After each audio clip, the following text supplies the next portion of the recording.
hari mu ijoro rya mbere ry'ubukwe arinjira atuje cyane. fi laylati zafafi dakhala ghurfati bihudu'in faqultu lahu bihidda, ndangije ndamubwira mfite ikibazo gikomeye cyane.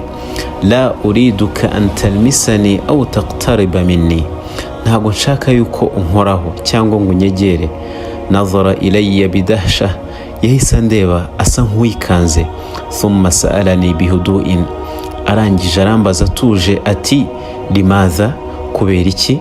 ajabtuhu wa ana ashihu biwajhi, nahise musubiza uburanga bwanjye butishimye ndamubwira nti lastu jahizatan ba'd, rwose nkubwije ukuri ntabwo nditegura. ibtasama ibtisamatan mutamasika, yahise amwenyura ariko amwenyura akamwenyu ko kwifata. wakaannahu yakhfi khaybatan lam yurid an yajrahani biha, mbese nkaho hari ikintu yari ahishe, mbese adashaka kuba yambwira kugira ngo wenda kitankomeretsa. waqala kama turidin, arangije arambwira ati rwose nta kibazo, bibe nk'uko ubishaka. talaba minni, arangije aransaba ati an akula farafattu, yuko narya, ndangije ndamwangira. lakinahu asarra qailan, yahise abimbwira aravuga ati innahu lam yakul munzu sabah, ati njyewe rwose nkubwije ukuri guhera mu gitondo sindarya. kharaja, yahise asohoka. thumma aada ba'da qalilin, arangije agaruka nyuma y'agahe gatoya. yahmilu swiniyata ta'am,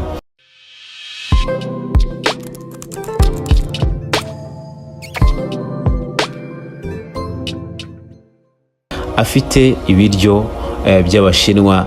wada'aha amami, arangije abishyira imbere yanjye.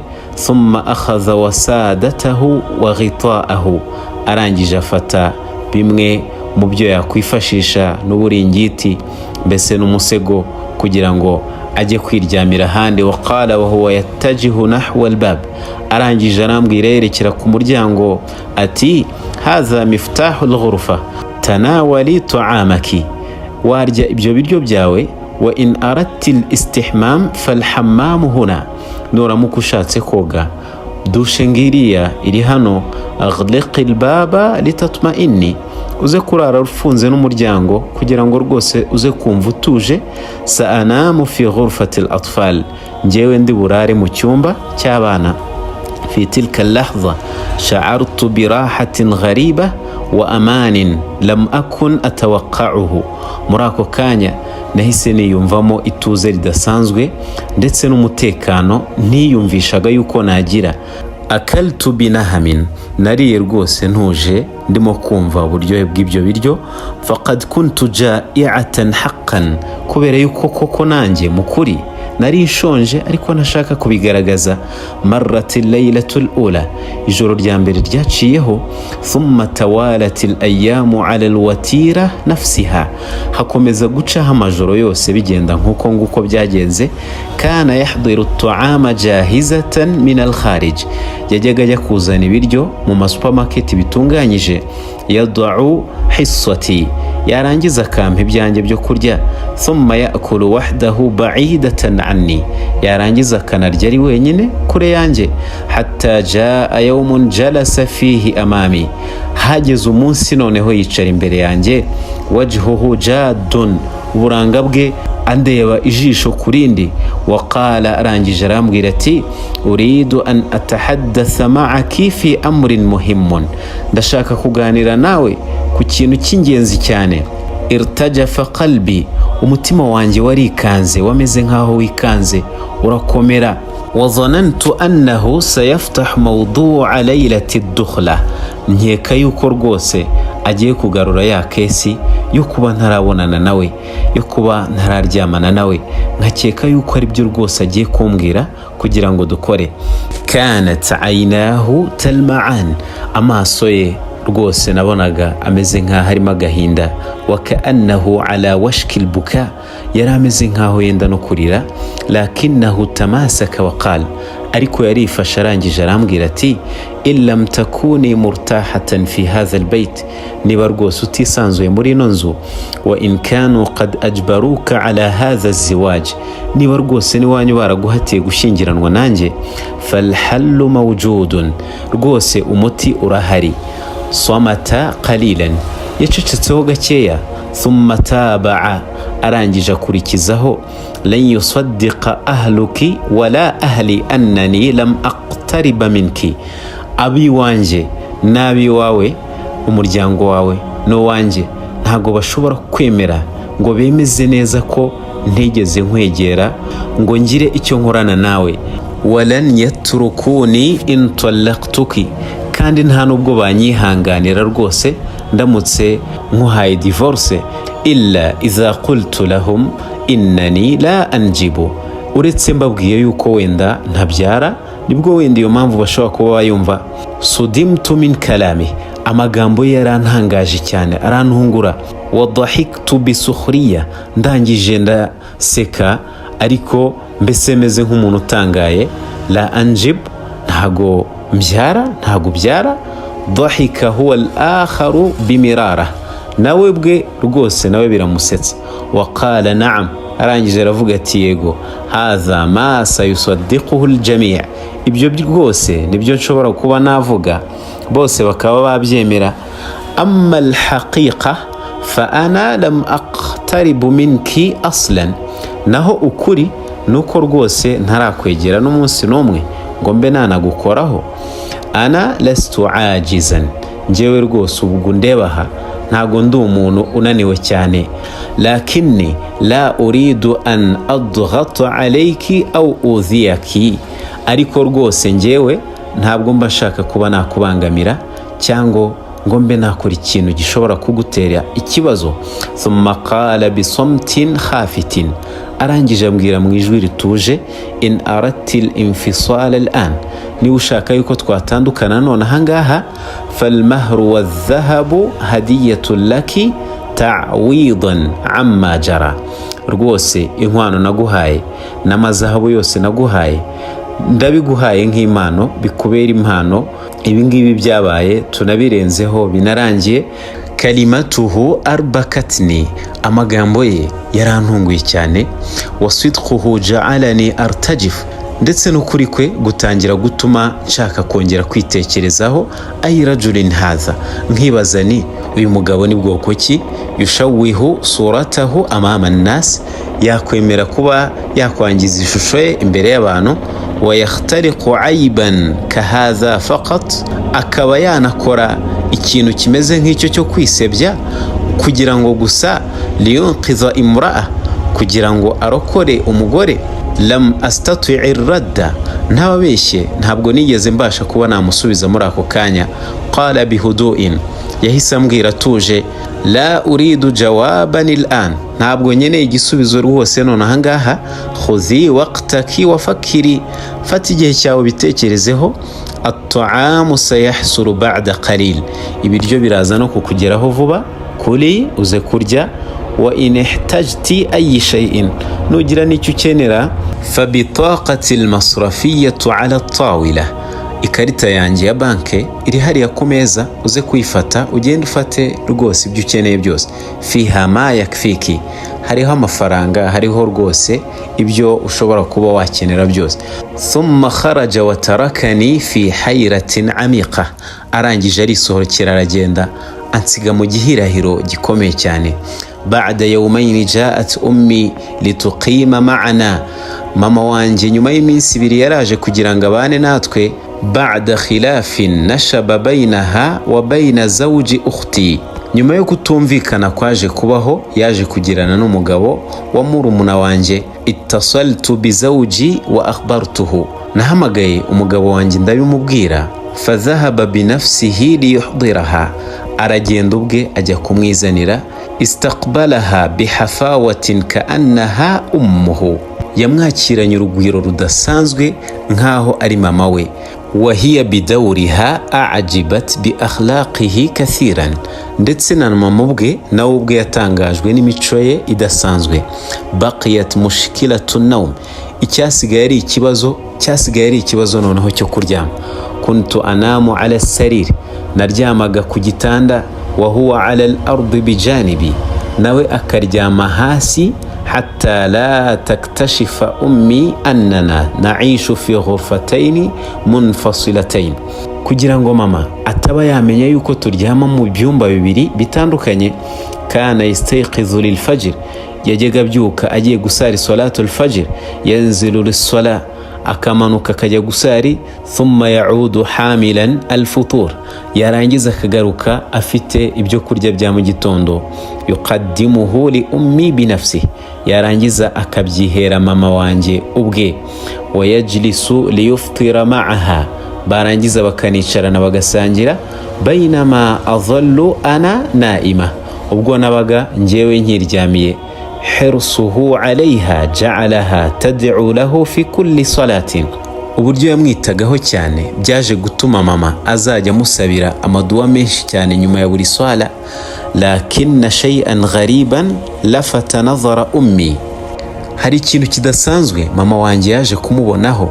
Lahazat annahu kulla fajrin yanzilu mumsikan bikaysin aswada mumtali'un, yaramwitegerezaga buri mu gitondo ubwo yasohokaga agiye gusari iswala ya mu gitondo, akamubona afite akantu k'akambaraje gatoya kuzuye k'umukara.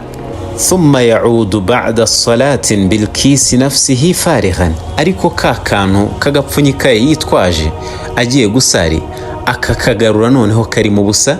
Lam tastati' kitmana fuduliha, ntabwo yigeze abasha kuba yabyihanganira mama wanjye. Fasa'alathu mubashara, arangije ahita bimubaza. Ma sirru hadha alkisi ya bunay, ese kari agapfunyika uba ufite nakapfunyika kaba kari mwiki mwana wanjye, ese ibanga ryako ni irihe? Iqtaraba minha bisawtin khafitin, yaramwegereye mu ijwi rituje. Waqala, arangije aravuga ati sa ukhbiruki, ndakubwira. Lakin arjuki la taquli li ahadin, ariko ndakwinginze utazagira n'umwe ubibwira. Dahishat ummi, mama wanjye byaramutunguye cyane. Falam tatawaqqa anna fil amri sirran bihadhihi al-ahamiyya, ntabwo yigeze yizera neza ko cyangwa se ngo abe yiteguye ko muri icyo kintu abajije haba harimo ibanga riri kuri urwo rwego. Nazara ilayha bi'aynaini hadi'atayn wa qala, yamurebye n'amaso abiri atuje, arangije aramubwira ati sa ukhbiruki, reka nkubwire. Lakin arjuki la tukhbiri ahadan, ariko ndongeye ndakwinginze utazagira umuntu ubibwira. Thumma fataha alkisa wa akhraja shay'an lam tatawaqqa'ahu abadan, yahise afungura ka kambaraje none hakuramo ikintu atakekaga na rimwe. Kanat hufnatan min hububil qamhi, muri iyo ambaraje yasohe minete y'ingano. Ibtasama wa qala laha, arangije aramwenyura amubwira ati hadhihi ghallatun min alqamhi, ati iyi ngiyi ni intete y'ingano. Arushuha bijanibil masjidi alladhi usalli fihi, iyo ngeze ku musigiti nsariraho ndayivungura nkanyanyagiza impanda aho ngaho aho nsarira ku musigiti. Hatta tajida al-asafiru ta'amaha ma'a al-fajri, mbese kugira ngo inyoni zitambaho ngaho zize kubona ibyo zarya mu gitondo. Dhahika bi khifa, yasetse mu buryo busanzwe. Wa ka'annama yaf'aluhu amrun 'adiyun la yastahiqu dhikra, mbese nkaho ibyo akora ari ibintu bisanzwe umuntu wenda atabiha agaciro cyane. Kuntu khalfa albabi astami'u li kulli kalima, nari ndi inyuma y'umuryango ndi kumva buri jambo. Uqsim billahi annani lam usaddiq ma asma', ndarahira ku Mana nari meze nkaho ntarimo kumva neza, ntarimo kwemera neza ibyo ndi kumva. Ayu qalbin yahmiluhu hadha ar-rajul, nibazaga umutima uyu mugabo afite. Wa ayu alaqatin hadhihi allati bainahu wa baina rabbih, ndetse nkibaza n'umubano afitanye n'Imana ye. Wa dhata marra, inshuro imwe noneho kuntu a'iddu at-ta'ama fi al-matbakh al-maftuhi 'ala as-salah, nari ndimo gutegura ibiryo, ndi kubitegurira mu cyikoni cyari gifunguye aho ngaho n'ubundi muri sala aho ngaho, bainama kana yajlisu ma'a ummi yushahidu tilfaza, yari yicaranye na mama barimo kureba televiziyo. kanat tu'radu halqatun min kartun, bari barimo birebera katuni. wa kana yutabi'uha ka'annahu tiflun saghirun, yari arimo kuyikurikirana rwose nk'aho ari umwana mutoya. qabada qalbi alaman, umutima wanjye wafashwe n'ububabare. kaifa kuntu uamiluhu bikulli tilka alqaswa, nkibaza ni nukubera iki nabaniraga uriya mugabo ku rwego ruri hasi kuriya. wa huwa yahmilu hadha as-safaa fi dakhilihi, afite umutima mwiza ungana gutya. wa fi laylatin ukhra, mwijoro rindi, kunna naimin, twari turyamye. fasami'tu sawtan ghariban bijanibi, numva ijwi ridasanzwe impande yanjye. intabahtu fa idha bihi ala al-ardi yatashannaju biquwa, ndangije mitambubona aryamye hasi arimo guhumeka cyane bidasanzwe. wa raghwatun bayda'u takhruju min famihi, urufuzi rw'umweru, ibintu by'umweru byamusohotse mu kanwa. hara'tu ilayhi asrahu, nahise mwegera nsakuza cyane. lakin bila istijaba, ariko nta gisubizo cy'icyo nakora nari mfite. ba'da daqa'iqa tawila, nyuma y'iminota myinshi. ka'annaha ad-dahru, byari bimeze nk'aho ari umwaka. afaqa, yahise yongera arazanzamuka. jalasa murhaqan wa qala bihudu'in, yaricaye atuje arambwira ati madha hunaki, ese niki kibaye? kanat halatuhu mur'iba, mbese uburyo yari ameze byari biteye ubwoba. sa'altuhu bilahfa, ndangije ndamubaza. fa ajaba bikulli basata, arangije ansubiza buri kantu kose. nasitu tanawula dawai, arambwira ati nibagiye kunywa imiti. samihini, mbabarira rwose unyihanganire. ala tawila wajadtu ulbata dawain lam araha min qabl, nahise mbona imiti. nibuka ko njya mbona imiti ku meza n'ubundi ntajya mbona, ntigeze mbonaho na mbere. zahabtu ila saydaliya, nahise njya kuri farmasi. wa alimtu annaha mukhassasa li'ilaji at-tashannujati wal amradi al-asabiyya, mbaza ibijyanye n'iyo miti. bambwira yuko iyo miti ivura umuntu uba warahuye n'uburwayi budasanzwe ndetse n'ihungabana ridasanzwe. lam astati'i as-samta, ntago nigeze mbasha kuba naceceka. bahathtu wa sa'altu ahada asdiqaihi al-muqarrabin, nakomeje gushakisha nza kubaza inshuti ye ya hafi. fakanat as-sadma, byari ikintu gitangaje cyane. akhbarani annahu qabla az-zawaj bifatratin tashajara ma'a walidi, yambwiye yuko mbere yuko ashyingirwa yagiranye amakimbirane n'umubyeyi we. fa arada waliduhu ta'dibahu, noneho umubyeyi we ashaka kuba yamuhana. fa adkhalahu musahhan nafsiyan, umubyeyi we amushyira mu bihano bidasanzwe. wa qala anhu majnunan, arangije anavuga yuko ari umusazi. makatha hunaka asabi'a yatalaqa jalasati kahrabaiyya, yamaze aho bamutwaye igihe kitari gitoya, ibyumweru bitari bikeya, arimo guhura n'ibihe bitoroshye ndetse anakubitishwa n'amashanyarazi. wa munzu dhalika al-yawmi wa hadhihi an-nubat ta'tihi bayna hin wa akhar, nyuma yo kunyura muri ibyo bihe bitoroshye bimeze gutyo, yakomeje kuzajya ibyo bihe bimugarukira. dama'at aynai, amaso yanjye yajemo amarira. ay azab hadha tahammalahu wa huwa samitun, nkibaza ni ibihe bihano, ni ibihano nyabaki uyu nguyu yakomeje guhura nabyo atuje. wa ayu qalbin hadha akhfa kulla hadha al-alam dakhila, nkibaza ni uyu mutima ni umutima umeze ute uhisha ububabare bungana gutya. ummi allati sara yahmiluha fawqa ra'sihi wa yu'amiluha ka'annaha ummuhu, yajyaga aheka mama wanjye akamuheka nirebera ku mutwe we, mbese bagakina nkaho ari mama we neza neza. ahabbathu akthara mimma ahbabtuhu ana, mama wanjye yantanze kumukunda, amukunda urukundo ruruta urwo njyewe namukundaga. lam afham yawman limadha yaf'alu kullu hadha bila muqabil. Mbese nibaza impamvu akora ibyo byose iby'umutima mwiza ntacyo yiteze kwakira kindi. lam ufakkir fihi, ntabwo nigeze mbitekerezaho. walam ashtari lahu qamisan wahidan, ndetse narirebaga nkisuzuma nkabona nta kintu na kimwe ndamukorera, nta kanzu wenda yo kwambara ndamugurira. walam aghsil lahu thiyaban, nibura sindanamufurira n'imyambaro ye. bainama huwa ihtamalani, ariko we rwose ntacyo yabaga atankoreye. waqaddama sum'atahu qurbanan li, agakomeza no kuba yanavugwa yenda nabi, byose abikorera njyewe. wa akhtara an yaqula linnasi innahu la yunjib,